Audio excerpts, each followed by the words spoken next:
I'm so glad you're here today. It's Green Spring is a very special place in my heart and in my journey as an instructor from Hand in Hand.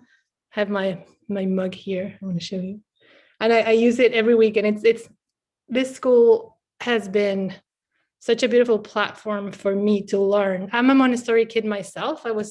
I'm also from Mexico, like Angeles, and I've been a Montessori kid all my life. My kids went to Montessori school, so I'm very, very familiar and in love with the Montessori method. And also, I happened to come across this wonderful school in Maryland. I'm in Pennsylvania, in the eastern side of the United States, and Maryland is like a 2.5 hour drive from here. But I got to go again and again, and I couldn't stop going because this school is a very special school that really sees the value of seeing each child for who they are. And the school director, Tamara, has been such a wonderful ally to the hand-in-hand approach. She wants to bring these tools to the parents in her community and has been such a wonderful person to help me bring these ideas that I love so much to wonderful parents like you. So I couldn't be more excited to be here. It's been a while since I've been connected to the school, but the school has always stayed in my heart. So at the opportunity to come back, I was like, yes, yes, yes. And then now Zoom makes it so easy. So I'm so glad that you're here. I see Julissa, so good to see you. I see familiar faces, I see new faces, and it just fills my heart with joy. I'm not coming here, I always love to say this, I'm not coming here as an expert, I'm not coming here as a teacher, I'm coming here as a mom who found amazing tools that transform her family. And this is the angle from which I want to share this gem. I feel like the hand-in-hand tools and hand-in-hand approach is just a gem. And I want to share it with you because it changes lives. It changed my life, it changed my daughter's life for sure, my whole family dynamics.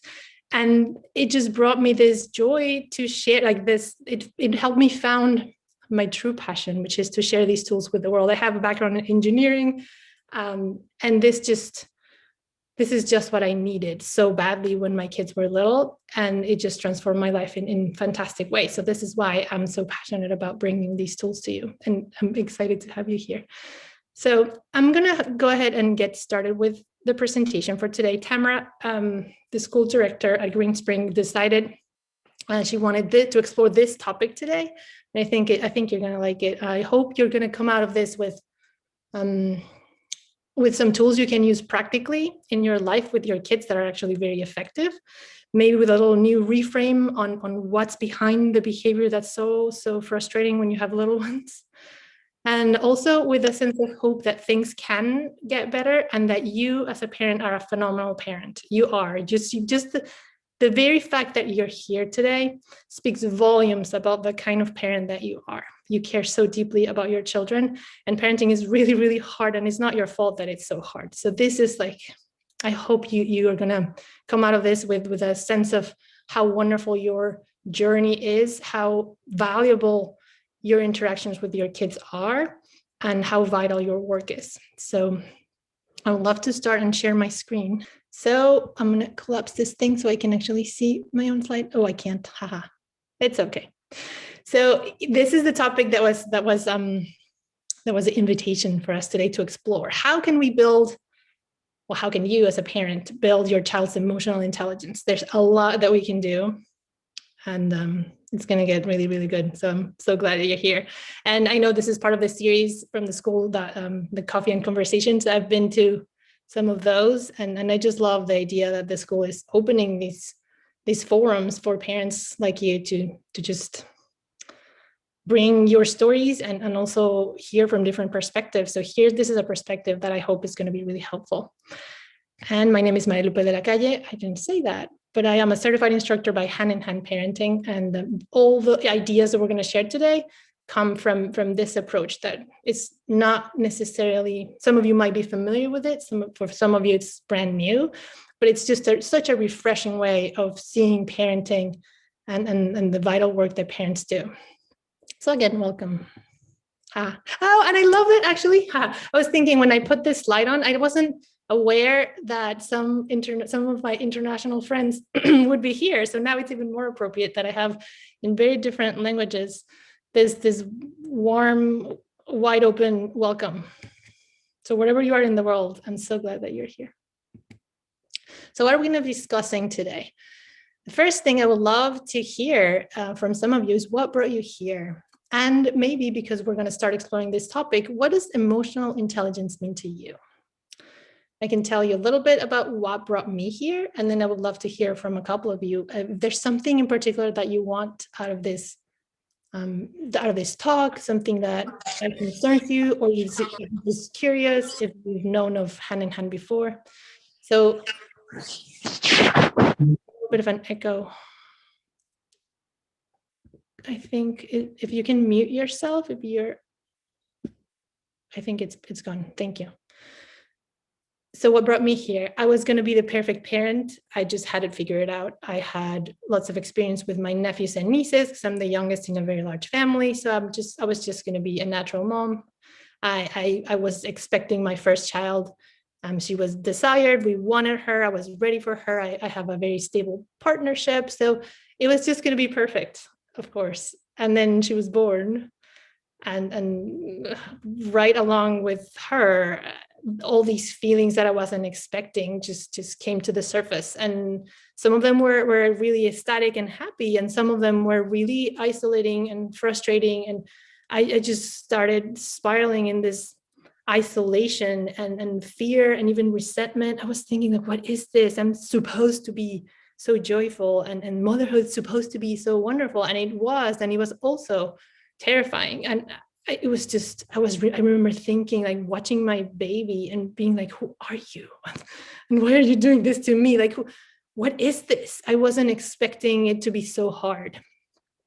And there's some things in our story that made it a little harder, but it was really rough. The first 6 months were rough. The first years were rough. I was like thinking, like, what is this? And I started being not aggressive, but like not patient and calm and loving. I mean, I was that, but I was also battling with this struggle about I don't know who I am. I'm not being the parent that I want to be. And who are you? I kept thinking, who are you? Why are you so difficult? She was really rigid and angry and hard to please, and like a little dictator. You could see it in her muscle tone in the pictures when she's tiny. You could see her like all angry. And I was trying to connect and trying to be patient and trying to be playful. And I wasn't getting in there, and interactions were really hard. And then by that time, we had another baby girl who happened to be the easiest baby in the planet. So then I went back to my old one, being like, what is wrong with you? So that's when she was about 3.5 or 4. That's when I started hearing about Hand in Hand. I was like thinking, sounds crazy, but I started interacting with some of the instructors. I went to a talk like this one, and I was like, I'm gonna try this. This resonates. It sounds different. I'm gonna try. I had tried everything, and I had read all the books, but then I decided, okay, I'm gonna try this. And I started using the tools with her. She was about 4.5, and it was like so beautiful. The second day I used one of the tools with her, one of the tools we're going to be talking about today, I saw this little spark in her eye that I had never seen in 4.5 years. I was like, oh, there she is. It was beautiful, the transformation. We started working on all the tools. I'm like, I need this. This is good. So we started applying them, and she just softened. She released all of that, like rigidity and the anger, and she started giggling more, and she started like loving her baby sister more. It was like so beautiful. So then of course I'm like, okay, this is gold. I need more of this. And then that's when I learned more and more, and I decided to become an instructor to share these tools. Now she's 12 and she's doing really, really well. And the sibling bond, which is what brought me here initially, I was like, oh, they don't get along. I'm scared. What am I doing wrong? Now they love each other. Of course they fight, but then they repair it, and they know each other so well, and they enjoy each other's company, and they couldn't be more different, like really. They're polar opposites, and they adore each other because we've used these tools. So that's what brought me here. That's a long story, but I wanted to share my journey. I would love to hear from some of you. Just feel free to unmute yourself and share what brought you here. Do you have any particular questions, or what does it mean to you, the concept of emotional intelligence?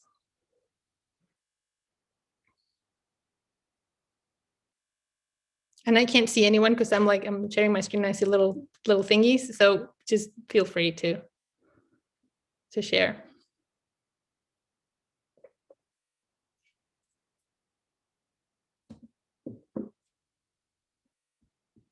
Well, I'll go first. I'm Julissa Ferreras.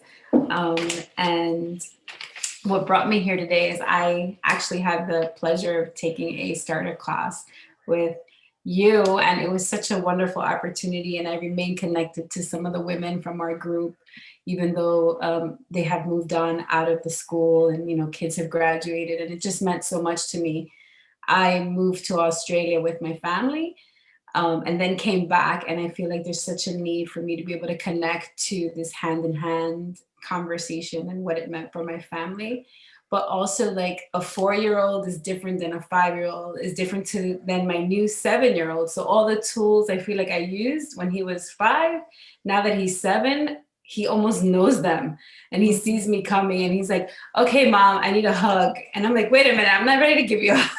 So it's kind of been interesting. So I definitely want to kind of figure out this emotional intelligence and how I could be most supportive to him without creating kind of a crutch. So I'm really excited to be here today. Thank you. So good to see you. Same here. Yeah. Who else wants to share?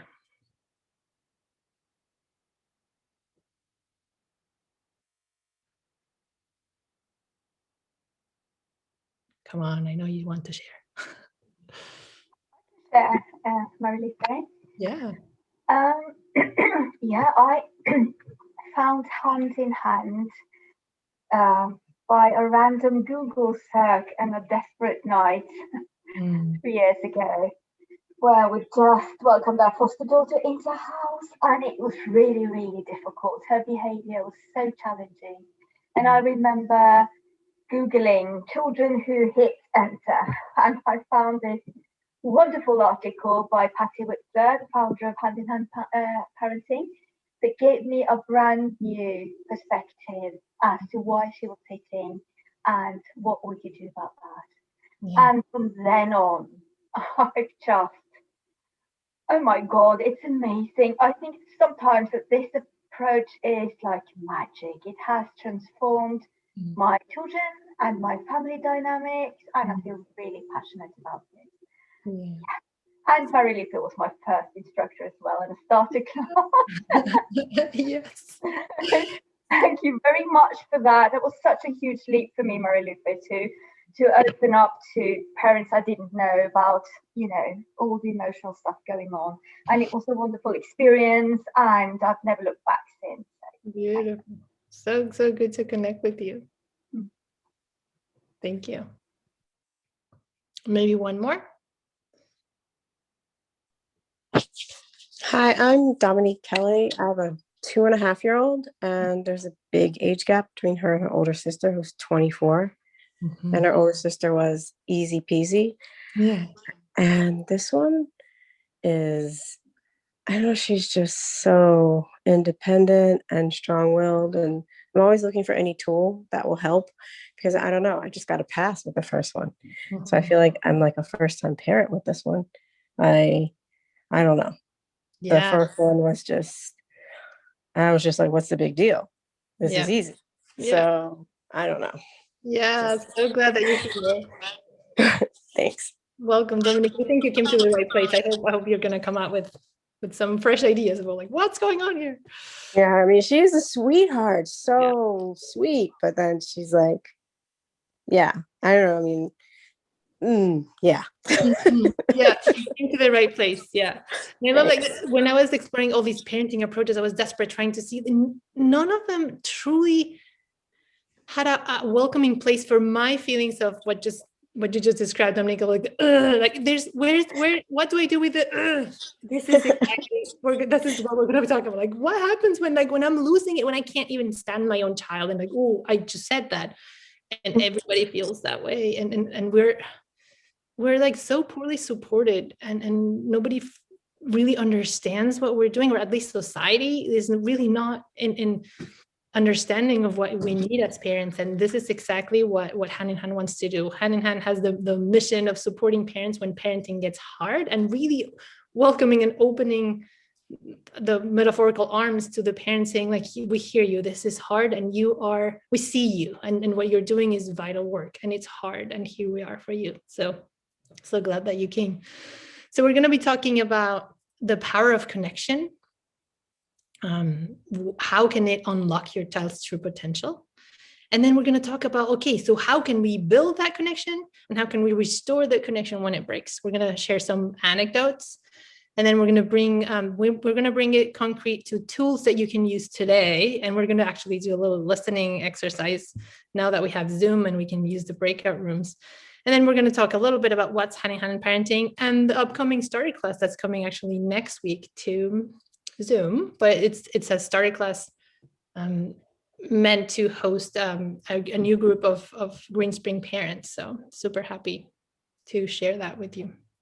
So then this was meant to be the next slide, which we already covered. What brought you here, and what does emotional intelligence mean to you? So I'm just going to skip. So what does it mean to be intelligent? We think of someone who is well-resourced internally. I'm just going to think of what I see it as someone who knows who he is or who she is, and can go out into the world with confidence and be self-aware and be knowing when to ask for help, but when to be independent. Someone who's like happy in their skin, right? Someone who's happy in their body and who knows who she is, who he is, and who can go out into the world and face whatever the world brings with resilience. So that's how I see emotional intelligence. And I would love to hear if someone has a different view or something to add. I would love to hear that. Like years ago, there was this feeling, probably in previous generations, about like kids need to be independent.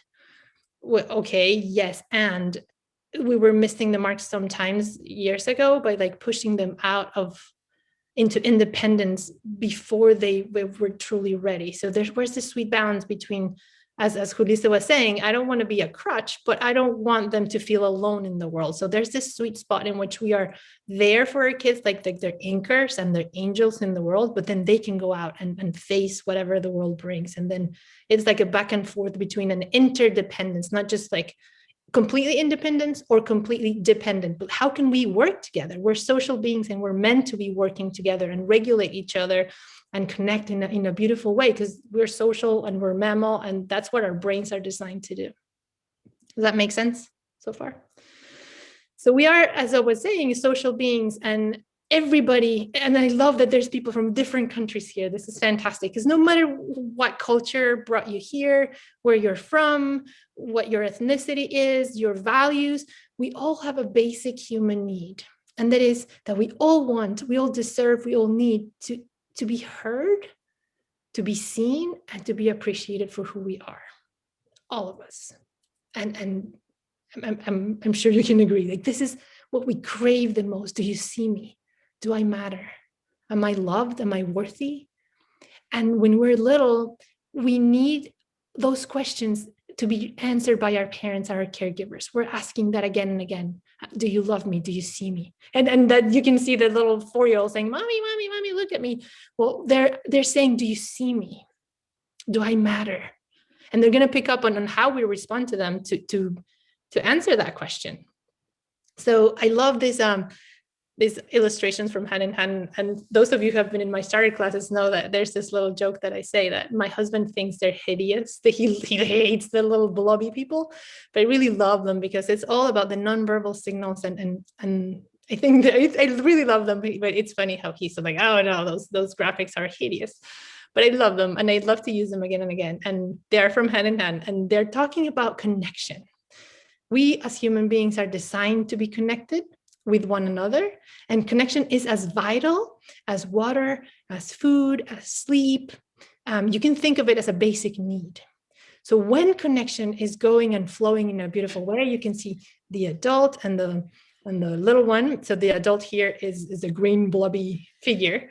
And when that adult is bringing warmth and respect and eye contact and listening and like a relaxed muscle tone, that builds trust and cooperation and respect. So you can see the little arrows going back and forth, and this is a beautiful exchange. And this is when you're playing with your little child and you're relaxed and they're really absorbing your attention and you're just communicating in a contingent, beautiful, sweet way back and forth. That's what they love. And that's what actually makes their brains grow. Like their neurons actually grow, feeding on that attention and loving interaction. So I'm going to go into the next slide. And it's just reassuring the same thing, that you are you have a lot of power as a parent just by connecting with your child. Like, so every time you are so gentle and so sweet in your interactions, their brains are growing, they're absorbing the best of the world, especially when they're little, but all throughout life. So when they feel connected, they bring their truest self. Your child is already good. You are good. You don't have to teach them to be good. That's one of the key difference between, I guess, the old school way of seeing parenting, in which we had to teach our kids to be good. Well, now this is a new way of seeing that we don't need to teach your child to be good because they are good already. When they feel connected and we're receptive and warm, they are naturally playful, naturally empathetic, naturally able to learn. They want to cooperate. They want to absorb the world. I mean, you've seen this. You've seen your child when your child is relaxed and learning well, they're not doing like things they're not supposed to. They're not being whiny, and they're not like pulling the cat's tail. They're just playing and absorbing, and they remember the rules and they say, yes, mommy. Like, you've seen this, I'm sure.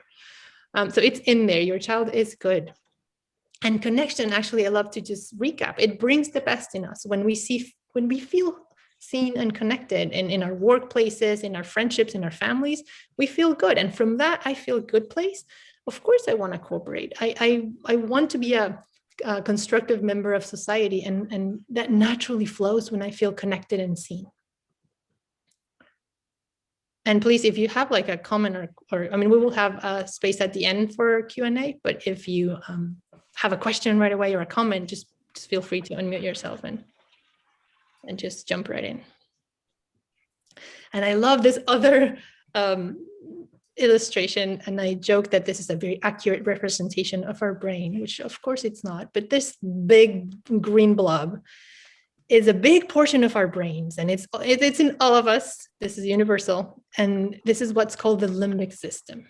And this is, you can imagine of this portion of the brain as this place in which we pick up on the nonverbal signals. This is the part of the brain that's always on. You can imagine it as a radar that's always on, scanning the environment for safety. Like, am I safe? Am I not safe? This is one that tells you when you come into a room, am I safe? Am I not?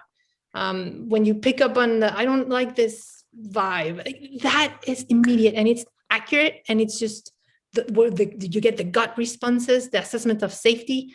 This is vital for us to have, and it's always on. And this one is on even before we're born. But also, this is where we store the long-term memory. So hard experiences, the emotional residue of hard experiences stays there. And it doesn't dissolve by magic, and it doesn't just go away. So this is important to note. The limbic system is always on, and it's thriving on connection, and it picks up on the nonverbal signals all the time. And this is when your child looks at you to assess, am I safe or not, when there's a stranger coming. This is just a sense of safety. And you know what I'm talking about because you have it in you. When connection is there, and the child feels that the child is safe, they feel you here, they feel you're relaxed, they feel your availability, they feel connected, then this sense like okay, it's okay. And then, and only then, if I feel connected, then I can engage the thinking portion of my brain, which is this other beautiful blob in blue. That's the prefrontal cortex, which is right here behind your forehead. And this is what you can think of uniquely human. This is where we rationalize, where we have thinking, where we have impulse control, and where we have judgment, and where we remember things. So this is when your child thinks really, really well and can use the most of its intelligence, her intelligence, is when they feel connected first. So of course, this prefrontal cortex is very immature in little ones. It actually matures all the way until we are 24 or 25 years old, the studies have found. But even an immature prefrontal cortex can think and reason well if and when they feel connected first. And this is why when your child is losing it because they're having a massive tantrum and then they're little, you're trying to reason with them. And you can be, just, as Patti Whitfield, the founder of Hand in Hand, says, you can be blue in your face, talking and talking and talking. They cannot process the verbal reasoning because they're like flooded with emotion in the moment. So this is why when we're trying to be gentle parents and we're trying to set a sweet limit and we say, sweetie, we've told you a million times to please to blah, blah, blah, blah, blah. And they still do the same naughty thing. And we're like, I just told you to please don't do that. They cannot think very well when connection breaks. And this is going to be the next slide. And this is actually like, oh, so useful to know. They're not thinking when they're flooded with feelings. So you don't have to use your words because the words are just going to fly from one side to the other. And if I'm going too fast or too slow, please let me know. So I'm sorry, somebody was going to say something? Nope. Okay. So connection is vital. Connection brings the best in us. Connection is what helps us develop that capacity to think well when we're feeling connected. And there is a bridge I would love to make here between the word listening and the word connection, because the way that we listen can help us feel connected. And listening is like the verb that Hand in Hand uses in all the actual practical tools.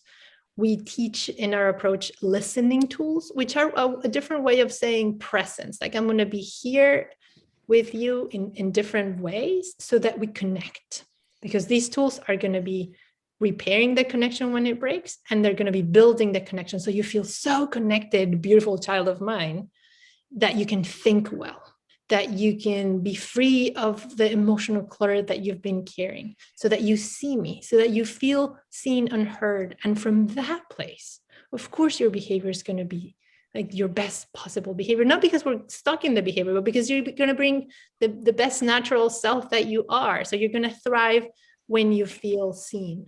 And the way in which I'm going to show you and be with you and interact with you is going to be by listening to you in different ways, connecting with you in different ways, so that the best of your intelligence can come forward. So this is when we're saying that listening connects us and actually truly unlocks our best potential. And this goes well also for adults. So what happens when connection breaks? Remember that beautiful arrows that were coming back and forth in this sweet connection? Well, yeah, that's an ideal state, and we get to that many times a day, but we also come to this place many times a day, especially when we're little. The connection breaks, and it can break. The sense of connection is so fragile when we're little. Like we really truly depend on our adults, because we know deep down that if we're lost, we die. Like we need for someone to pay attention to us. So all that need for attention is actually genuine. And like I feel as an infant, as a little toddler, that if I'm lost in the supermarket, my brain is still in prehistoric context, in which it's still true in modern day, if I don't have an adult, I die. So it's like life or death that I get your attention when you're on the phone.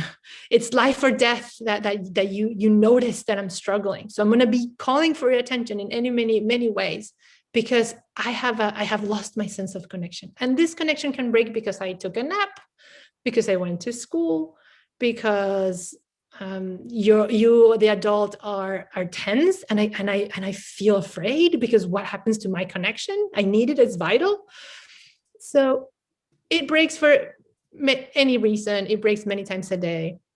It's not your fault that it breaks. It's normal that it breaks. And we cannot possibly bring 100% of our attention every single minute of the day. That would be impossible and exhausting, and not even, that's not the goal. The idea is, the goal is, how can I restore the connection when it breaks? And how can I strengthen it so that my child feels like full in their emotional cup? So when connection breaks, it's interesting what happens. They feel hurt, like you don't love me anymore. And somebody last week was saying that in our first attempt to do this talk, somebody was sharing, I just corrected my child in a sweet way. And he said, you don't love me anymore. They feel hurt. And then they can't think. And this is key. Remember those two blobs working well together, the limbic system and the prefrontal cortex? When connection breaks, and that's when other experts say they flip the lid, the prefrontal cortex goes off temporarily, but completely. Like they cannot think. So they cannot reason, they cannot understand the rule. They forgot the rule about being gentle with the cat. They cannot be nice. They cannot treat you nicely. They're completely in panic mode, like an alarm just went off in their brain, like emergency, I can't think. And this happens to us as well. Like when we're stressed, you can't even find the keys. You can't think well. So when you cannot think well, you're going to be doing irrational behavior. It cannot be rational. This is exactly when you just told them to please stop doing that, and they look at you, they make sure you're looking, and then they do exactly what you just asked them not to do. And this is you think, oh, they're manipulating. They're like, what? That was me when she was 3. Like, what are you doing to me? And it was just like, I couldn't think. They cannot be plotting this manipulative thing. They're just lost in, can you please help me? I'm not thinking. I lost my impulse control. I cannot plan. I cannot reason. I'm doing a naughty thing. Can you please notice that I'm doing a naughty thing and I need your help here? So this is a radical way of seeing when they're doing things that they shouldn't be doing. So what happens when connection breaks? Society tells us, oh, we need to separate, we need to punish, we need to show them who's boss. And actually, they're just lost in a storm. Can we help them come back into the prefrontal cortex being engaged again? And yes, we can. And in case you hadn't seen the dots, it's all about connection. So when connection breaks, our job is to come and restore it, not to push the child away, because that's going to make the separation even harder, and the behavior is just going to spiral and spiral. So we're not saying, oh, we need to ignore the behavior. We're going to address it, but we're going to actually go deep into the root cause that's causing the misbehavior. The off-track behavior is being caused by a sense of, I'm lost, I can't feel you here. Like when I'm hungry and I'm being mean, feed me first, like satisfy the true need. And then the behavior is going to naturally repair, because they will engage their prefrontal cortex. They will remember to be gentle with the cat when they can. So my job when my child is being off track and really hard to deal with is to connect. How do I connect? You remember, like, the prefrontal cortex is off, but the limbic system is on, picking on the nonverbal signals. So I can come and move close with like this non-threatening body language, which is really hard when they're being impossible. I'm not saying this is easy, but I'm just saying when they can sense our calm nervous system, when we can move close, we do stop the off-track behavior. And I really love that the hand-in-hand terminology is an off-track behavior. So they're not nutty, they're not misbehaving, they're not bad, they're not bratty, they're not manipulative, they're just off track. It's like they lost their sense of connection. They're good. Your child is good. Even when they're being impossible, your child is good. So you do need to stop the off-track behavior, but you don't need to punish or lecture or be harsh. You can be really sweet and gentle, but stop it, because this is not permissive. We are going to stop the behavior that's not working, but we're not going to come in a threatening way or in a harsh way that's just only going to make the disconnection gap wider. And then we're going to listen. We're going to offer connection. Remember the listening link over there? When we come with like this, they can sense, because the limbic system is completely on, and they're going to pick up on our calm nervous system, sort of like cling to our calm nervous system in the storm. And they're going to start this really healing process. And this is, again, one of the things that society has told us for centuries in a way that's not serving us well. We've been told for centuries in many cultures that crying is bad, that crying is a problem, that we need to stop it, that the child is misbehaving. Actually, the crying, the tantrum, the trembling, the sweating, the laughter, those are the inborn mechanisms that we have as mammals to offload tension. And you can see in the National Geographic videos when the zebra she just survived the attack from the lion, they tremble. this is like the body needs to release the tension. And we as humans are one of the few species, I heard, humans and animals in captivity are the only ones that carry the tension with them. We are still carrying tension that we felt years and years ago. We're still carrying it in our emotional backpacks because we haven't been able to release it. We don't know that it's like actually a good thing.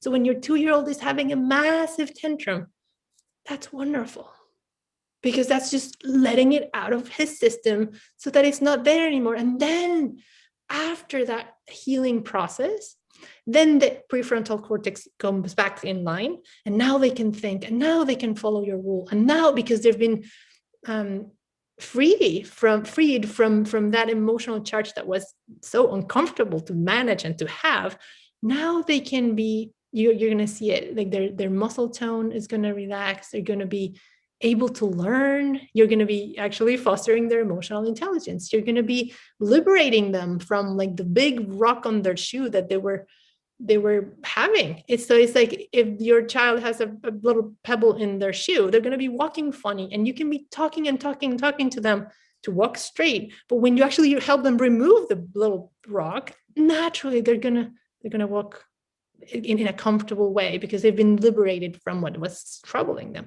So you don't have to address the behavior with consequences, with punishment, with timeout. When you connect, you help them heal the root cause that was actually causing the behavior that was off track. So this is another wonderful thing I learned from Hand in Hand, that crying is good. I really thought as a young mom that my number one job was to calm my daughter's crying at all costs, and she wouldn't stop crying. So I was thinking, what am I doing wrong that my child is crying? Well, nothing. She just needed me to listen. And I was trying to please her and like to fix everything so she wouldn't cry. And then it was not working. I was exhausted. I was thinking, this child is just so difficult. I try to give her what she wants so that she won't cry. And then of course it's not working, but then I try to set a limit, but I'm too harsh. And I just understood, oh, she just needs me to stop the naughty behavior, the off-track behavior, and to connect and to listen. She had so much to cry about, so much to release from, even from an early experience when she was being born, actually from her birth experience. I didn't know it. And she released and released and released. And once I opened my home, once I opened the door to the feelings that she was carrying, I was able to open the door for my feelings as well. And it was like, oh, we're all healing here, because we just needed to offload all of this. And I'm sure you've experienced this when a good friend listens to you and you feel like, oh, I just cried my eyes out, and now I feel so much better, and I feel connected to the person who listened to me.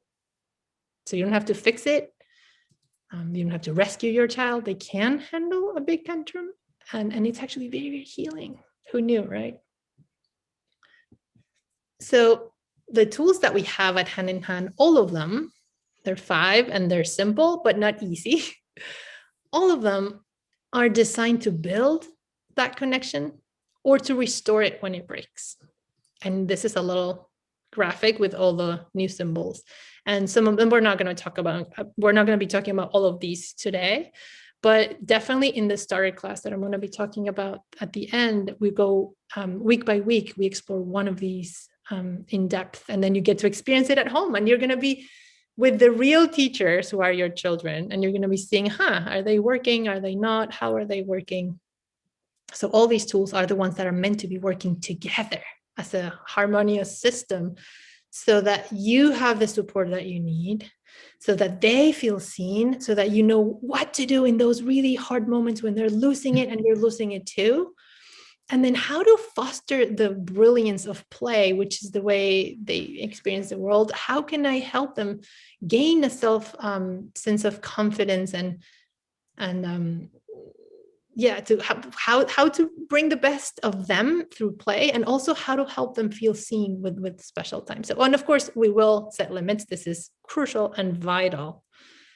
One of the pillars of parenting has to be, sadly, I wish we didn't have to set limits, but it is crucial that we do. It's just that the way in which we set those limits can bring us closer. It is the beauty of the setting limits point of view from Hand in Hand. It's not that you're not setting limits, it's that you're setting limits without harshness. So the child feels that you're right there with them, even in your no.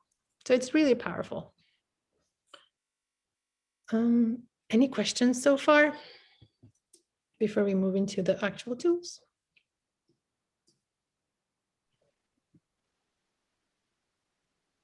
No, thank you. That's great so far. Beautiful. Or comments like, what is this? So we're going to be talking about two and a half of the tools today that I would love for you to try next time your child is having a hard emotional moment. And then I would love to hear how it goes. So the first one, we talked about it briefly, but I want to give it a name. And it's what Patti Whitfield, the founder of Hand in Hand, coined as stay listening. And it's the second one we have here in the graphic. It's just, as it says, when your child is having an emotional moment, you stay and you listen. You listen deeply, you listen with warmth, with your attention, and you don't have to fix it. So if your little one is crying because she wanted the blue cup, this is what we call stay listening. And this is an actual photo that then they did this little filter on. But it's just the idea of, I'm going to move close. I'm going to stop the irrational behavior. I'm not going to let you hit your sibling, but I'm here and I care and you're safe. And I'm sending those mostly nonverbal, those ideas. And I'm just going to sit here and allow for the big cry to happen. You know how we try to avoid the big cry, we tiptoe around it. We're just saying, walk right in and let the cry happen. So this is when your child is wanting the blue cup and they're dying because they don't have the blue cup. And to them, the world is going to end if they don't have the blue cup. And you can say, no, sweetie, we're not going to have the blue cup today because the blue cup is it's not clean right now. Or your sister has it. And they're going to be like, no, the world is going to end. And then you can anchor them in the storm. You sit nearby. If they're little, you don't tower over them. You just approach them. Maybe you kneel down next to them. You don't have to fix it. You don't have to convince them that this is going to be better. You don't have to try to make it better. You can just be like, yeah, you really wanted the blue cup. I know. Not today. And then they're going to be, but I wanted the blue cup and you're so mean. And I don't know, you've been here before. So instead of trying to fix it and stop it, we want you to try and welcome it and be like, I hear you. You don't have to give them the blue cup, but just the idea of I hear your pain. I'm with you. Yes, you really, and sometimes you actually mention the blue cup again, because the sweet thing is most of the time, their upsets are not really about the blue cup. Mostly they pin big emotional feelings to little pretexts. So somehow they found an avenue, a vehicle. Somehow the blue cup is a vehicle to express feelings sometimes from long ago. So if you can just keep mentioning, yes, you really wanted the blue cup. I hear you, not today. And let them have that passionate, big expression. They're going to throw themselves to the floor and cry in desperation. And it's not going to last forever. It certainly feels like, oh, this is so wrong. I can't let this happen. But if you know that this is healing and just experiment for a little bit, see what happens. If you allow for the child to have the massive feelings, you're going to see, most likely, that they just offload all of that tension. And then you see that after the big storm, you can imagine it as a big red balloon inflating in the middle of the living room that everybody is noticing. So try this at home. Don't try this right now with the pandemic. That's easy because there's lots of feelings and there's nowhere else to go. But try this when you're feeling okay, I'm well-resourced, I'm calm. Let me just see what happens when I actually listen to my child's experience here. You don't have to fix it. You don't have to make it better. Just be like, yes, you really wanted the blue cup. And let them have the massive tantrum. It will pass. And after it passes, you'll see that the prefrontal cortex comes back in line. And then they're going to be really easy to you're going to see oh, I don't have time to listen to my child because this can go on and on for 20 minutes, half an hour. You're thinking this is wrong. This can't be right. Because the better you listen, the more they go into the depths of the healing process. It's a very hopeful thing happening here. And then your child's going to be back in line in his prefrontal cortex. And then you see that they're going to be more cooperative during the day. So it is a big investment in time because you're dealing with the child who's impossible, whether you like it or not. But when you actually welcome the feelings, you can have a child the rest of the afternoon that's like going to be like, oh, so easy to manage. And they're going to be looking at you in the eye and being like, okay, mom, I can take the red cup. Like really, as Viveke was saying, this is almost magical. It looks like what? But it's like, you got to experience it to believe it. So there's another one I want to talk about, which is one of my favorite tools, which is called special time. And this is the one that brought me that little glimmer in my daughter's eyes that I had never seen. And it's called special time. And this is, I'm going to explain a little bit about it, and then I'm going to go into anecdotes of these two particular tools. So the special time is when you set the timer and make it brief. You said, hey, sweetie, I have 5 minutes for you. What do you want to do? And you bring the power of the relationship to them, and you delight in their presence. And this is a proactive tool. This is when you say, I want to connect with you. And then you put the phone aside. You are sure that some other adult is taking care of your other little ones. You're not there for anyone. You're not thinking of the dishes. That's why it's just only 5 minutes or 10. And then you say, I'm right here with you. I'm right here for you. What do you want to do? And you bring all the enthusiasm that you want to see from your child coming to you. You bring your enthusiasm, your big yes. This is where you say yes to whatever the child is saying. Of course, considering that it's safe, but they're gonna, this is, when your child, I was just saying before, when your child's saying like, mommy, look at me. This is when you say, I want to look at you. And then you just sit back and delight in the wonderful being that you have in front of you, which is your child, and just enjoy whatever they choose. It doesn't matter what they choose. That's just a vehicle for connection. So if they choose drawing peacefully, well, bring extra warmth to your interaction. If they want to try something new, because you're saying, really, whatever I want to do, for special time, you can say, yes. So can we jump in the bed today? For special time, yes. Can I have candy today? It's like, well, maybe you can have one, and then I can really enjoy watching you enjoy that candy. It's like a big yes. So your child is going to pick up on it immediately. They're going to like it because that's exactly what they want and need. So of course they would want this forever and ever. They won't have this forever and ever, but maybe for 10 minutes. Maybe you're super busy. Maybe you're exhausted. Maybe you're feeling, am I giving my child what they need? Because most of our interactions on a day-to-day are about did you brush your teeth? Is your, homework done? But are we really connecting? Are we pausing in our day to see each other? And then you bring extra warmth in during the special time. You bring all of that delight on whatever your child wants to do. And they're going to absorb that like a vitamin that goes directly into their heart. So if you really interesting. Yeah. I'm sorry, what do you want to say?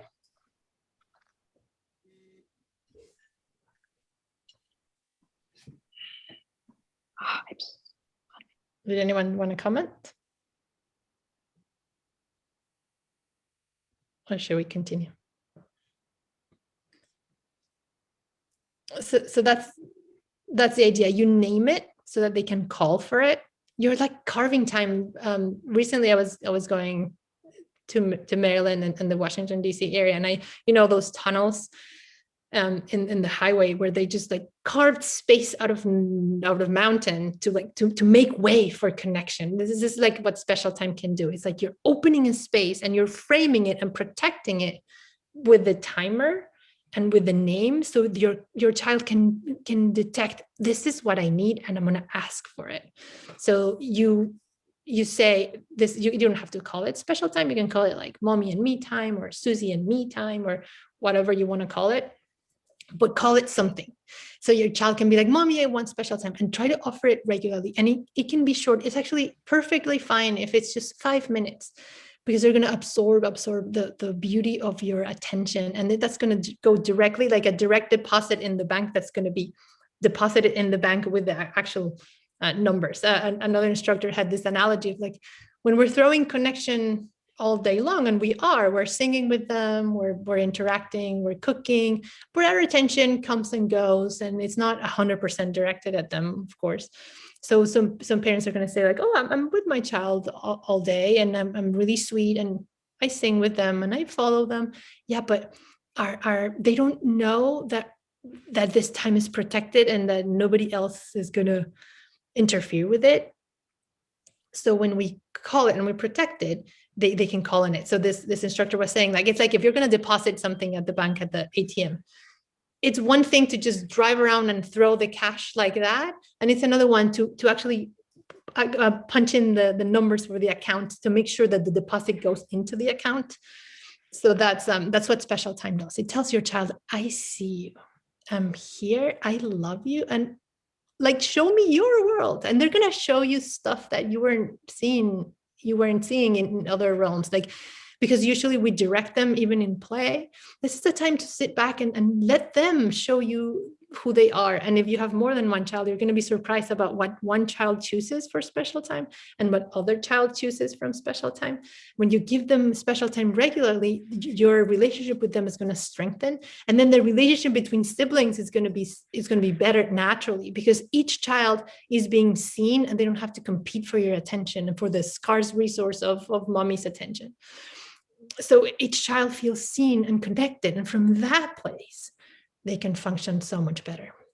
So the idea here in the little graphic is to you set a date, you decide when and for how long, and then you say whatever you want, and you bring extra warmth and eye contact. You promote laughter if your child is laughing, and if it's a wild play, that's fantastic. But don't tell them what to do, don't correct them, just enjoy their presence. And this is a proactive tool that can bring connection. So a little important thing to notice here, sometimes when you're starting to offer special time, they're going to feel that beautiful connection. They're not going to like it when you transition back, then the timer goes off and you transition back into normal, regular life. And they're going to have big feelings about it, which is actually a good thing, because this is another vehicle that can help them feel your presence. And the limbic system feels you there, and they want to heal the things that they've been carrying. And now that you know how to listen, because we were talking about stay listening, you can offer some listening to the frustration. You don't have to fix it. You can say, yes, you wanted special time to be longer. Tomorrow we'll have more, or next week we'll have more. But I don't want to go back. Or if it's not with the timer, 5 minutes after the special time has ended, they're going to have a little meltdown or a big meltdown because you cut the sandwich the wrong way. So they're going to find another way to show you, oh, you just showed me that you're here. Let me hopefully bring all this junk that I have internally that I just want to process. So the first few times that you're offering special time, we recommend doing just a few minutes, and then allowing, if you have maybe 20 minutes, 30 minutes to spare, do like a 5-minute special time and allow for the big meltdown that most likely will happen, especially at the beginning as you start using special time. There's nothing wrong with your child wanting to cry right after. It's a very healing and hopeful sign. You can think of this whole emotion release mechanism in a parallel way with the digestive system. It's like, when you're eating something, you're absorbing the nutrients, you're making the most out of the food, and every day you eliminate what you don't need.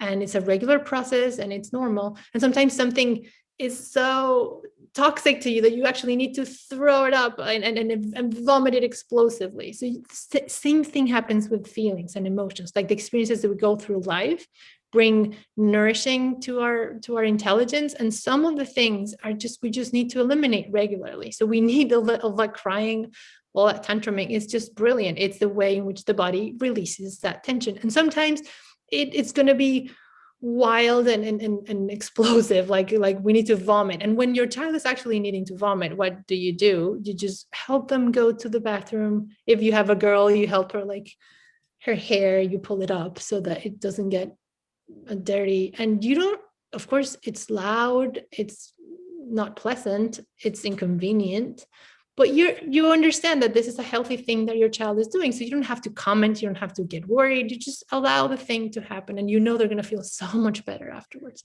Same with like regular digestive elimination. Like we have a place for it. We know it's not necessarily convenient or pleasant, but it's normal. And when you feel like when you allow for the feelings to have that same, I don't know, importance. It's just like, oh, it's just a normal thing when we cry, when we laugh, when we tremble, even when sometimes we need to explode. We don't have to feel, I mean, society tells us again and again that we need to stop it, that this is not okay, but it is actually okay. It's a healing thing.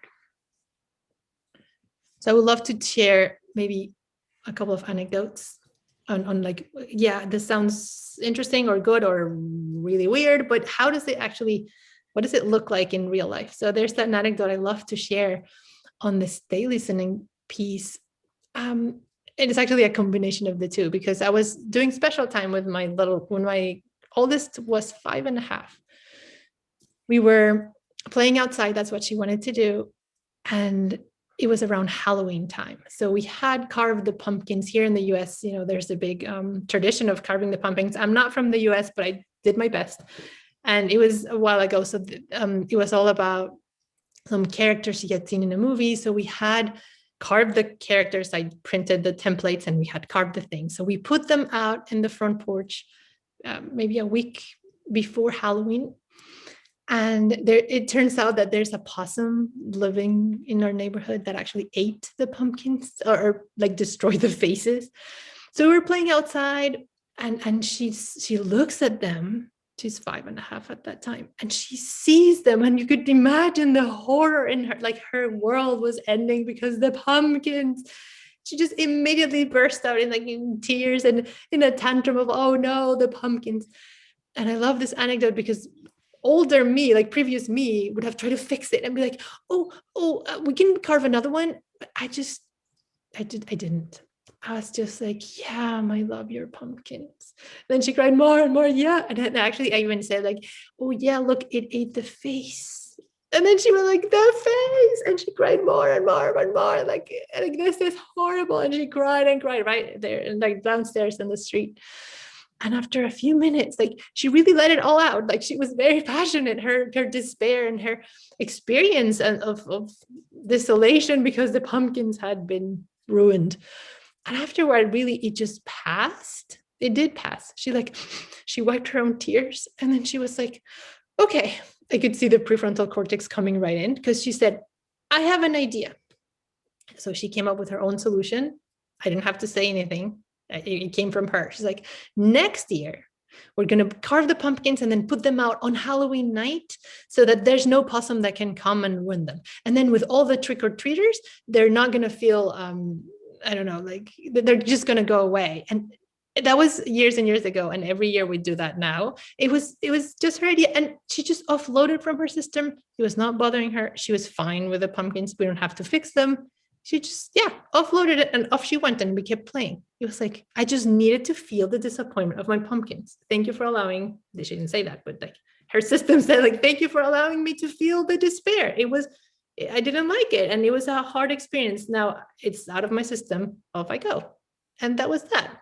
I was like, that was one of well, I mean, we have had many because once we allowed for the feelings to come, they really came.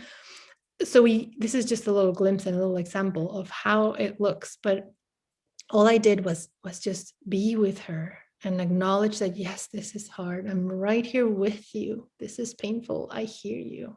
Yeah, you're pumpkins. And you don't have to say stuff like, it's okay to cry, because that just puts them on the spot and it's kind of awkward. But if you just say, yes, you just go with whatever they brought up, like, yes, you're pumpkins. I'm so sorry. And then they're going to be like, fix it, please. And the world is ending. You're like, yes, I know this is hard. Yeah, we're not going to fix them. And it sounds kind of like cruel, but it's not. It's more like, yes, you can face disappointment and I'm right here with you. And this is actually what creates resilience, and this is what, once they offload that, fosters their intelligence. It's like, yeah, I can be okay with the disappointment. I can try again. And the world is not ending because of my pumpkins, but I did feel disappointment, and let's honor that. So that was one. And one of my favorite ones with special time is when my little one, my younger daughter, was about 3.5. She was going to a beautiful Montessori preschool while her sister was for longer hours in another school, because it was just a preschool, the Montessori that we went to.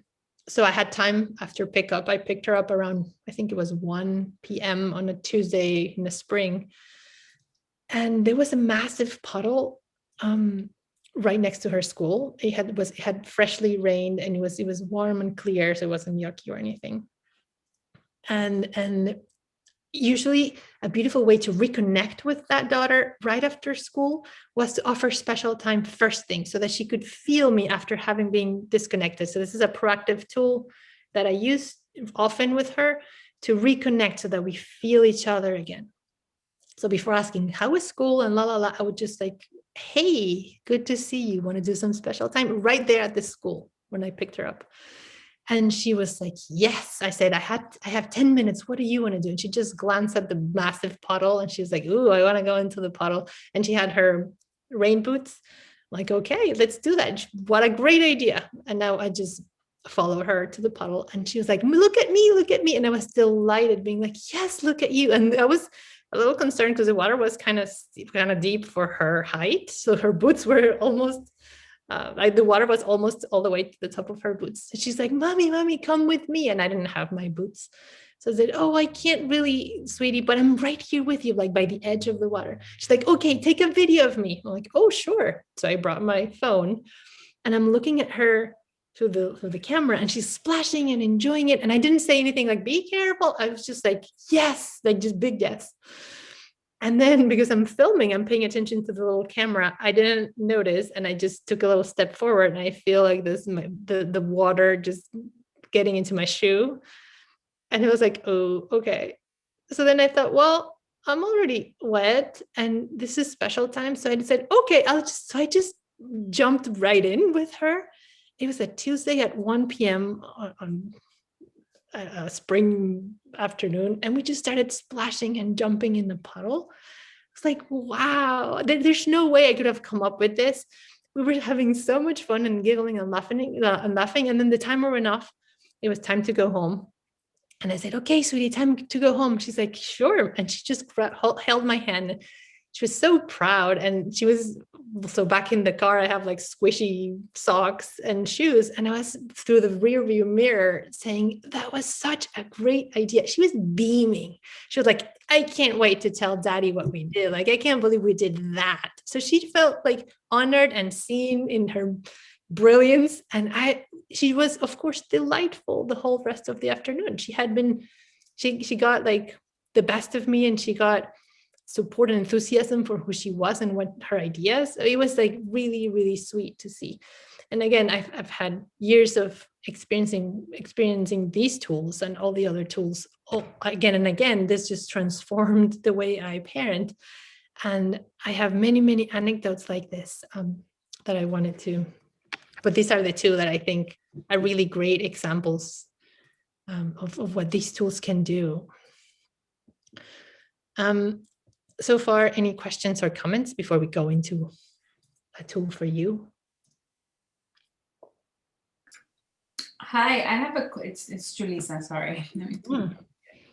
I know something that was really helpful for me, and I don't know if you're going to go over this, but to be present, you kind of personally need also your own time to kind of do your expressing so that you can be there. Yes. And I think it's become incredibly difficult, or more, not difficult, but more challenging since the pandemic, right? Mm-hmm. Because usually there would be different kinds of connection. You go have lunch with somebody, right? Yeah.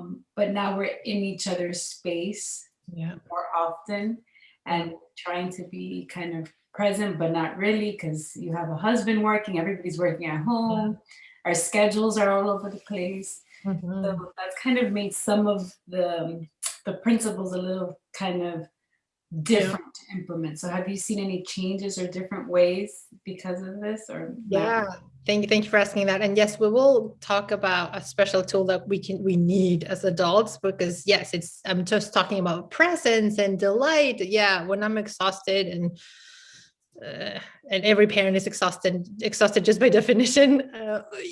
It's really hard to bring all that delight and love and compassion and warmth, because we're spent and we can't really pour from an empty jar, like empty. Yeah, jar, is that the word? we are emptying, like filling everybody's cup, but what about ours? Like we need to go first. And this is where we say about, like the oxygen mask needs to go first, of course. And this is why this is a beautiful segue into what we're going to be discussing next, which is a tool for you. We need it as parents. But just to talk a little bit about the reality of the pandemic, that's brutal and that's hard. Like parenting is hard. Society does not understand really our needs. We're exhausted. We don't have any support or pay or sick days or breaks. And we're in the long haul 24/7 from ages 0 to 18 and beyond. And it's exhausting. And we have a pandemic. So it's even more exhausting. So just be gentle, really, really gentle. You are doing wonderful, even if you lose your patience. You are a good parent. It's hard to have someone in your face all day. And then I'm asking you to actually go and offer special time. Yes. Even when you're with your child every day, like even more so when our day has been so filled with Zoom calls and we're in each other's faces. Well, when we can bring a little bit of delight and connection, that's going to make things easier. And also, you're right, like we're missing our families and friends, and some of us are going into deep grief and loss and despair, and it's really, really hard. So it's really crucial, as best as you can, to take care of your own needs, emotional needs. And that's exactly why I love the next tool we're going to be talking about, because to me, that is the ultimate self-care tool. That's how I see it. It's a space for you when you can be real and you can be heard and seen for who you are. So that's exactly, thank you, Kulisa, for that. It's just a beautiful segue into what do you need as a parent in order to be able to offer all those kind, I don't know, and warm messages to your child again and again, no? Because we need that first. We need that too. And this is the tool that actually started hand in hand. Patti Whitfield was a young mom in the 70s, and she had 2 little boys, and she had all this experience with kids. So she thought, oh, I'm just going to thrive at this. And then when her 2-year-old son was being rough with the baby, she felt like this rage, and then she didn't know what to do with it. And she said, I swore I would never be like my dad. And here I am saying the exact words coming out of my mouth that I swore I would never say. So what's happening to me? And when they don't like my child, and what's going on here? And somebody offered really good listening to her. Somebody she didn't even know very well asked her, so how is it for you to be a mother? And she just looked at this person and felt safe and just started crying and saying, I'm sorry, I'm just crying, but this is horrible. I'm turning into my dad. This is desperate. She just sobbed and sobbed for like 15 minutes. And this person was telling her, like, tell me more, and not interrupting, and just offering a safe space for her to just offload all of that. She said, thank you. And then the other person, no, thank you. I really enjoyed being with you today. And then she came home and she said, like magic, as Viveke was saying, suddenly she was patient. Suddenly she was playful. She's like, what did she do? She went back to that woman and said, what did you do? Whatever you did, that's what parents need, because I was just magically patient. And it was just there, and I was enjoying my kids. Like, what did you do? And this person said, well, I was taught how to listen well. So it's like, okay, tell me more. I need this. Every parent needs this. She said she started learning how to listen well and how to exchange listening in this deep way. And she said, and within months, 2-3 months, my son was sleeping through the night, and I was enjoying parenting again. And I felt like, oh, she had found her oxygen mask. She had found a self-care tool that really addressed her needs, that really helped her feel seen and connected to other adults, when she didn't have to pretend to have it all together. She could, for a few minutes, really share how she was struggling. And that was invaluable. So that's exactly how this whole organization started over 40 years ago. And we want to give you a little taste of what that's like. So the tool that's designed for parents is called what we call, the listening partnerships. And we're going to do a little listening exercise if you're up for it. And I'm going to need Kim's help to set it up in little breakout rooms. And I think what we need to do, I'm going to explain the exercise, and then we need to pause the recording so that this is kept confidential, because what happens in listening stays in listening. We're going to do this little exercise. And we're going to go into breakout rooms and in pairs. So you're going to be paired with someone who you don't know who's going to be there, but that's okay. And we're going to use these guidelines here on the right. So we're going to be listening to each other. We're going to take turns. We're going to do 3 minutes each person. So the first 3 minutes, the first person goes and the other person listens. If you're listening, you're going to listen with respect, with attention, with warmth. Patti says you can like glow a little to the person that you're listening to. Just take it all in. You don't have to interrupt. You don't have to give advice. You don't have to say, oh, that happened to me too. Like we actually do in regular conversations when we want the other person to feel connected. We don't have to do that. We just really listen, like take it all in, like a concert. You're there for the person. And whatever the person says is great, because you need to remember, you as a listener, that the other person is really smart. They know what's best for them. You don't have to tell them what to do. You don't have to give them advice. And you as a listener are very important. Your role is really important. You're offering the nonverbal signal in your limbic system that you're here and that you care and that the other person is safe. And of course, we're going to keep it confidential. So whatever is said, you don't have to repeat it. You don't have to say that happened to me too. Just enjoy what the person is saying. And then the timer is going to go. I'm going to ask Kim, please, we're going to set it up for 6 minutes. So then when the first 3, we're going to be timing with that actual timer. When the first 3 minute mark happens, we're going to send a message to all the breakout rooms indicating that it's time to switch. Oh, do we have like a chat thing, or is that, I cannot see it. I can't control it. So yes, Michelle is. Someone has to leave. Oh yeah, if someone has to leave, no worries, please. But this portion won't be recorded, but we'll resume the recording right after. And then maybe you can try it with someone else, that this idea of, can we exchange a few minutes here and there? I see more messages in the chat. Got it, Marilupe. Got it?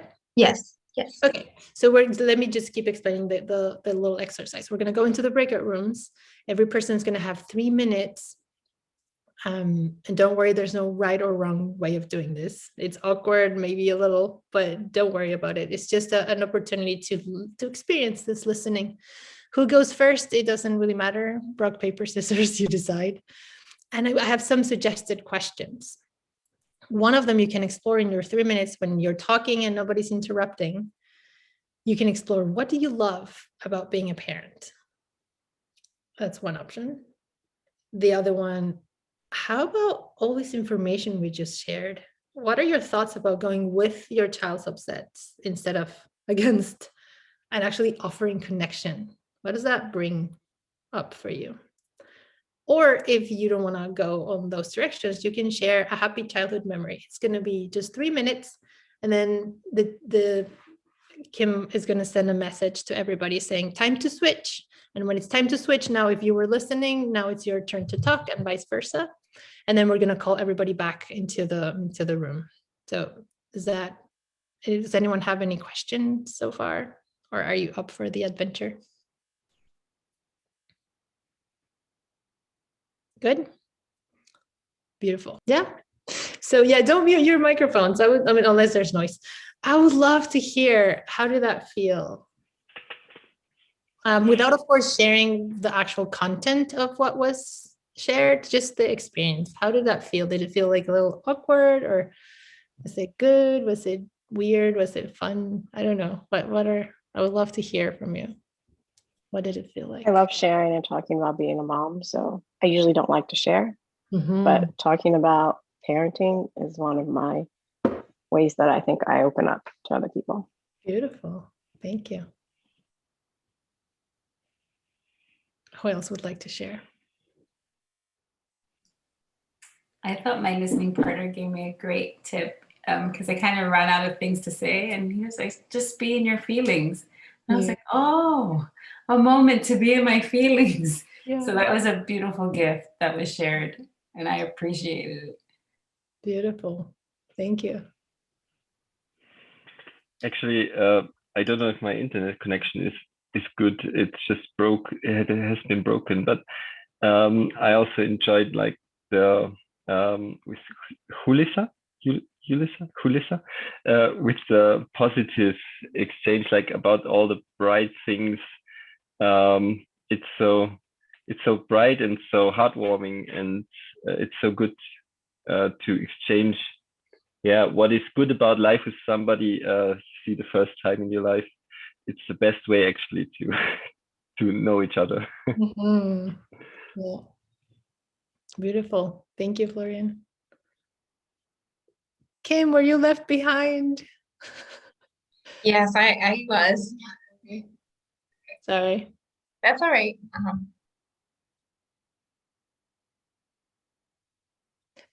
Oh, and then you stopped the recording and then resumed the recording, or was that not interrupted at all? Was it? It just stayed in the Okay. the main room. So Okay. Oh, okay. Good. Anyone else would like to comment? For those of you who this is a new experience, I know some of you this is not new, but I can share. please. Yeah, for me it's not a new experience, and I take every opportunity I can to to have some listening time, especially now that we're in lockdown here in Chile. So and it's always good to think and to talk without interactions, and I just feel that this part of the tools is like so key to the whole motherhood. I mean, for me, it's the best key to loosen up, and I can see in myself the change after I've had listening time. And so like currently I'm having, I think, like 3 times a week, and if I could have more I would. So I really think this is just the best way to liberate, I guess, emotional room to be able to listen to my kids. So I really enjoyed it, and I practice it a lot. So thanks. Gracias, Kansu. Beautiful. Thank you. So I'm going to go back into sharing my screen. We're almost done. Thank you for staying here with me. Okay, I'm going to share, but I have to open this again that I closed. Okay. Can you see that? Yeah. Okay. So we just did that. Thank you for trying. I love this image that Angelis found. It's like, oh, so beautiful. Like there's so much that we're like communicating and conveying without words. It's just like we're right here connecting with each other across the world. This is fantastic. And this is the one that I wanted to say, like, please tell us what you think, which is, I love hearing about your experiences. One of the common things that people share after this is like, oh, I don't feel as alone because I saw that somebody else is here with me. And that just like, we're so isolated in our parenting, and we think like nobody understands what I'm going through or what's wrong with my child. And there's nothing wrong with your child, and we hear you, and you're not meant to be doing this alone. So this is Patti Whitfield. We've been talking about her. She's the one that got us all here. And she's the founder of Hand in Hand Parenting. And this is a non-for-profit organization based in California and Palo Alto. But we have instructors all over the world. And I have the pleasure of having some of the candidates here today joining. So thank you for being here. It means a lot that you came. And we are just parents, just like you, who want to share these tools because we've been transformed by them. So this is actually, Patti calls it a movement to change the world. And I truly believe that it is, because if children feel seen and heard, they're going to bring the best of their intelligence and the best of their selves to fix the world's problems, which are huge, as we know. So this is very hopeful, and it all starts with you. You have tremendous power.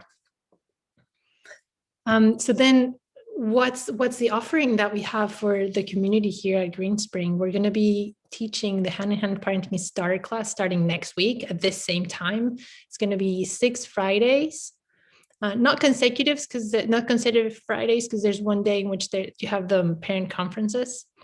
But we're gonna bring the class, which Patti coined. Patti invented this class, and it's like it's a session like the one we had today for 2 hours. And in each session, we're going to have a depth exploration of each one of the tools. And then you're going to go home and try. And you're going to watch some videos with Patti herself explaining in depth each one of the tools that we have. And we're going to bring all our questions and experiences and joys and concerns to the class. We're going to have a weekly call right here on Zoom. I'm going to provide the space here for Zoom, and we're going to be listening to each other in the way we just did. We're going to be supporting each other in this vital work of parenting, and we're going to be exploring each one of the tools. And then you're going to be seeing what happens in your family when you use this approach, when you use these tools, and you're going to be able to solve the difficulties that are so hard, and the things that are so challenging. We're going to be talking about why we lose it, why it's so hard, and what's behind those like really interesting behaviors about losing it, about the little things. And we're going to be talking about what to do when they're crying in public. And so it's a beautiful journey. I say it's a journey to a more connected family.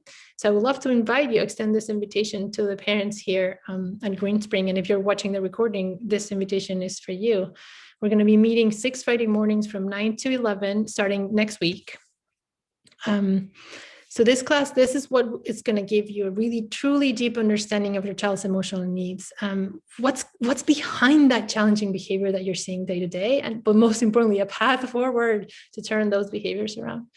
You're going to have a profound sense of connection with your child. You already are a phenomenal parent. You want to connect so badly. Of course you do. And the world is not set up to help you do that. So this is like a fresh way to say, okay, let's focus on connecting with your child. Of course, you know how to connect with your child. You have your own unique, beautiful strategies. Let's just add to your toolbox more ways to connect that are going to be really, really effective to like turn things around when they're being really, really hard. And then you can have the satisfaction of knowing for sure when you go to bed at night that you actually gave your child what they needed, and that you're supporting them like to navigate whatever life throws at them. And we know life throws at them many hard experiences, and we want to give them resilience, knowing as we were just discussing, like the idea of they can come home and feel seen and safe. And of course, this naturally, like almost like magic, as Vivek was saying at the beginning, it's going to bring more cooperation and laughter in general. And we're going to be playing, and we're going to be remembering like the human nature that brought us together. Like we wanted to be parents because we wanted to connect deeply. So these are tools that are just going to refresh that connection and focus in this connection. And you're going to see like how powerful that is. So we're going to have, what is the class really like? We're going to have access, everyone has access to a virtual classroom. In that classroom is all you need all in terms of materials. You're going to have a manual that explains week by week, the material. You're going to have short-sized videos for each week. That's all very well organized, and reading materials all organized in that virtual classroom. So you're going to watch that at your own time when you can. And the videos are short, so don't feel like, oh my God, I'm going to get into a class and I don't have time.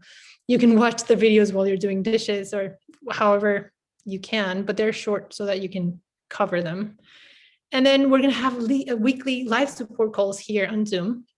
And this support calls are vital because this is when you bring your questions, when you get the support that you deserve, because we're going to be doing not just like an information session. It's like, let's bring a support group into the class. So you're going to get time for yourself to explore exactly what you need to work on, and also to be listened to by the group. And in this way in which you just experience a little bit, we're going to get ample time so that you can explore and experience what it's like to be listened to. And you're going to get to explore what you need to explore and share what you want to share. It's all in your control what to share and what not to share, but like this is going to be a safe space for you to share with others the experience that your unique experience and unique challenges with your children. So the idea is that to be like an intimate group that's supportive, we're going to have a small group size, and if we have more than 6, we're going to open possibly another session so that each group is small, because we want this space to be personalized so that you feel like this is a safe space for me to just relax and be myself and to get supported. Like this is the whole goal for Hand in Hand, to support parents like you. So the investment for each person that joins the class is $347, including all the things that I described. If you're joining with a partner, there's a little discount, so it's $600 per couple. There's installment plans available. So if you say like, oh, I can't pay that in one installment, just email me and we can work for sure on an installment that works for you. And we're going to be offering, I think I share with Kim the Sign Up Genius to reserve your spot. And that's when I can find your email and we can connect and talk about the investment plan, installment plan, if you need it, and also payment forms and all of that. So this is about the class. We start next week. And there's already one person from last week who was here who wants to join. So I would love to have you. And as you've heard from the people who have taken the class, it's really a class that transforms lives. You can see in the flyer that I'm sending, that Kim shared with everybody, some of the testimonials. Some of them are from Green Spring, and people say like, this transformed my parenting. This transformed the way I see my kids. This has been life-changing. And as Viveki was saying, this sounds like magic, but it's true. It's just a way of showing your child I'm here. And maybe we have few minutes for questions. And I see already there's someone in the chat asking a question. That's just me. I included the link to the sign up if anybody would like to. Thank you. Yeah, and then can you help me spread this to the community so that people know? Because we start next week, and I don't want anyone to miss out on the opportunity. Absolutely. Yeah, so I would love to hear if you have questions or comments. Because I mean, I can talk, and I know we covered a lot of material, and some of these ideas are. I would like to Please. just before I go, because I have to go. I took that class before I took, of course, the certification, and I just wanted to share that for me, that class changed the way I could look at my son and help them through their challenges, like their emotional challenges. Because before I tend to think a lot and to try to fix things for them, and it was so profound, the change in the way I could see them when they were struggling, that for me it was just, the best tool I could choose, and I'm still using them. So just to encourage people to use those tools, or to know them first and see if they feel right. But for me, it was just life-changing, the dynamic with my kids. So thank you so much for the invitation. Thank you. Okay. Thank you. Bye-bye. Bye.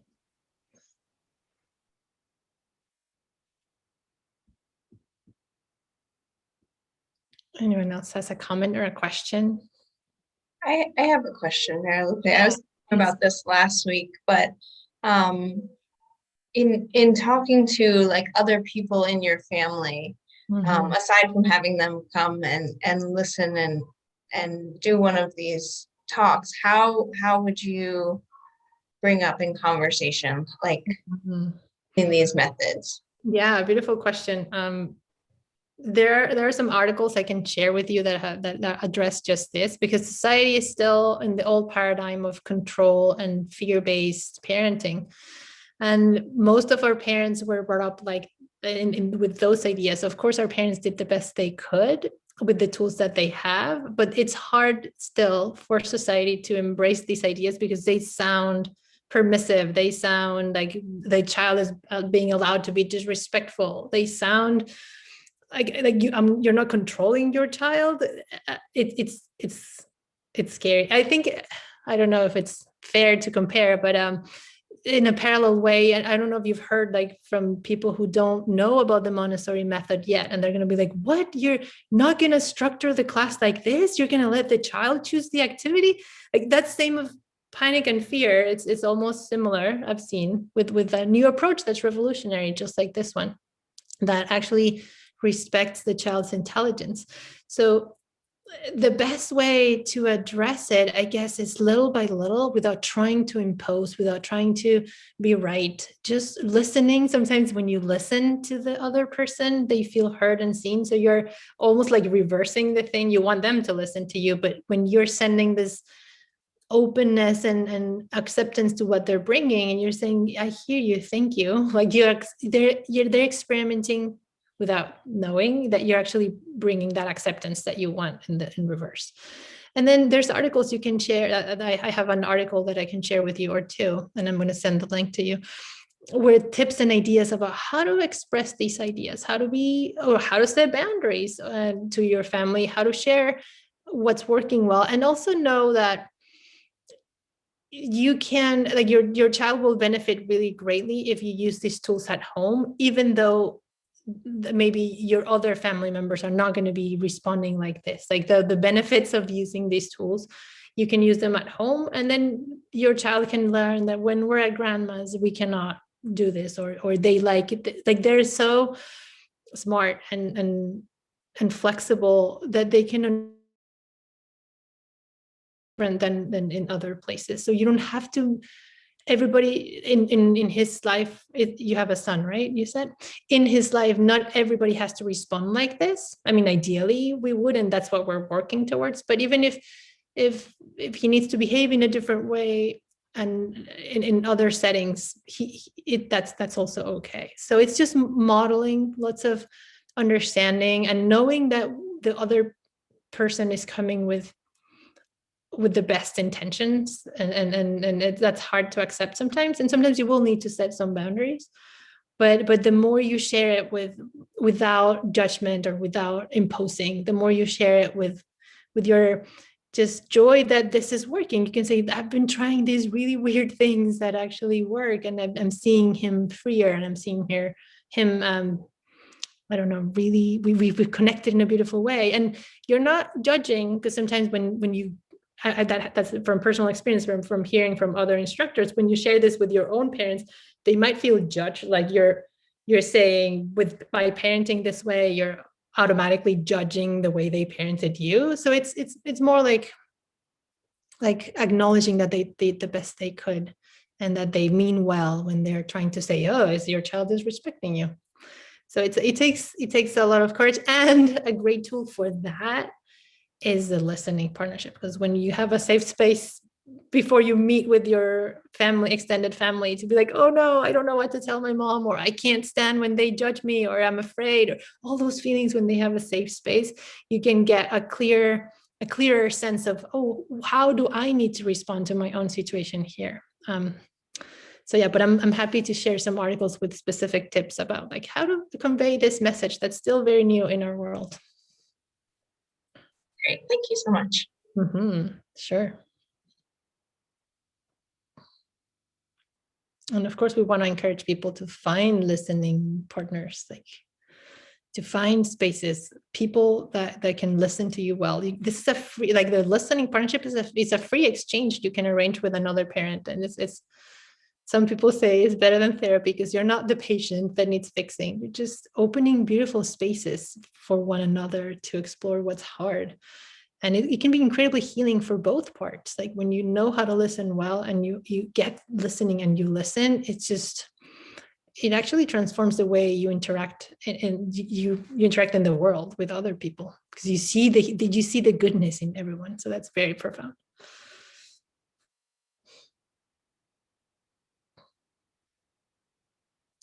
Anyone else would like to comment or?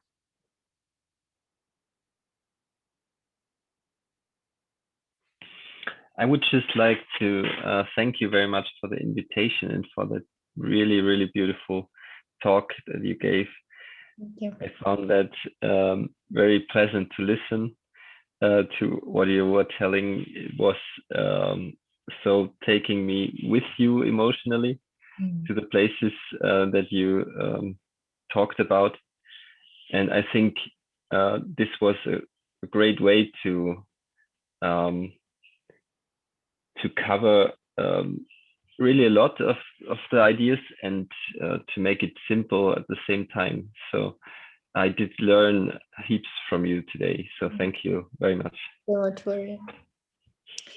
I do have a link, I think, for yes. So can you help me post this in the, or maybe I can share it so that people can give me their feedback. I would love to hear, even from people. I can share this later so that people that watch the recording can also help me. This is for feedback for this talk, and this would go directly to Hand in Hand so that they can see how this was helpful or to you or not. So if you can please help me by filling this. It's a very quick survey that you can fill online.